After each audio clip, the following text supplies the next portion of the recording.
Habari za muda huu ndugu mpenzi mtazamaji, ni matumaini yangu unaendelea vizuri, na kama kuna changamoto ya namna yote ile, basi Mwenyezi Mungu akakufanyia wepesi na kukinge dhidi ya changamoto hizo.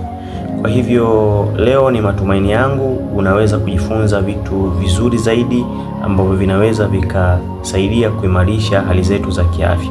Kwa hivyo leo nitafundisha kuhusiana na ugonjwa wa figo. Kama ulishawahi kusikia ugonjwa wa figo, basi leo nitakwenda kufundisha baadhi ya vitu kidogo kwa uchache wake. Tunapozungumzia figo, hivi ni viungo viwili ambavyo vinapatikana kwenye mwili wa binadamu chini ya mbavu hapa. Manake figo ziko kama vile zina muundo wa maharagwe, yani kama maharagwe vile yalivyo, basi namna muundo wake ulivyo ni unafanana na figo. Kwa hivyo nilitaka kukupa tu picha kwamba tunachokizungumzia kinafanana vipi au muonekano wake ukoje. Kwa hivyo nina imani umeshapata picha yake zaidi. Lakini kwa nini tunazungumza kuhusu figo? Kwa nini tunazungumza kwamba ukipata shida ya figo unaweza kupata changamoto nyingine nyingi? Kwanza, figo ina kazi muhimu sana ambazo tutakwenda kuzitazama.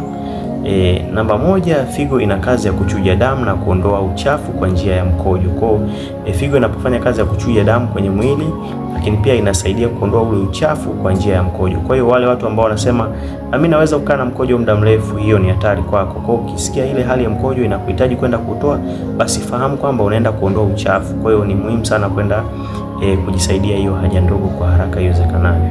Lakini namba mbili, figo inasaidia kuondoa sumu iliyoko mwilini.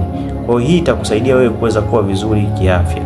Lakini namba tatu, figo inasaidia kumaintain kiwango cha maji, lakini pia kiwango cha chumvi.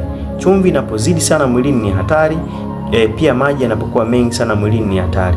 Kwa hiyo figo yenyewe inasaidia kumaintain kile kiwango kiweze kuwa katika level ambazo ni standard na kufanya mwili kuweza kujisikia comfortable kabisa.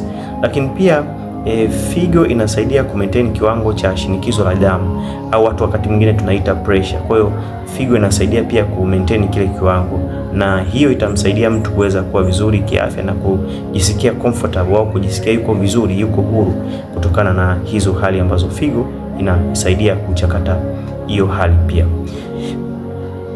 Lakini figo inasaidia kudumisha hali ya mifupa, kwa maana afya ya mifupa, kwa kusaidia sana kuongeza uzalishaji wa vitamini D. Hiyo inasaidia kuzalisha kufanya mifupa kuweza kuwa imara zaidi na kupunguza changamoto ya magonjwa ya mifupa. Kwa hiyo ni miongoni mwa kiungo muhimu sana.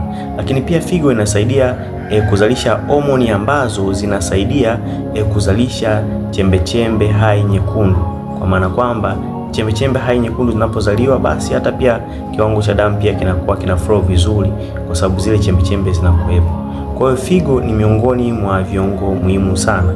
Ni muhimu sana tukajitahidi tukatunza viungo vyetu, kwa maana figo zetu, kwa kuzingatia mtindo bora wa maisha, na kila siku tunakuwa tunazungumza kuhusu hilo jambo. Kwa hiyo tutaangalia kipindi kijacho juu ya dalili za ugonjwa wa figo. Je, mtu akiwa na ugonjwa wa figo dalili zake ni zipi? Tukutane kipindi kijacho. Asante na kwaheri.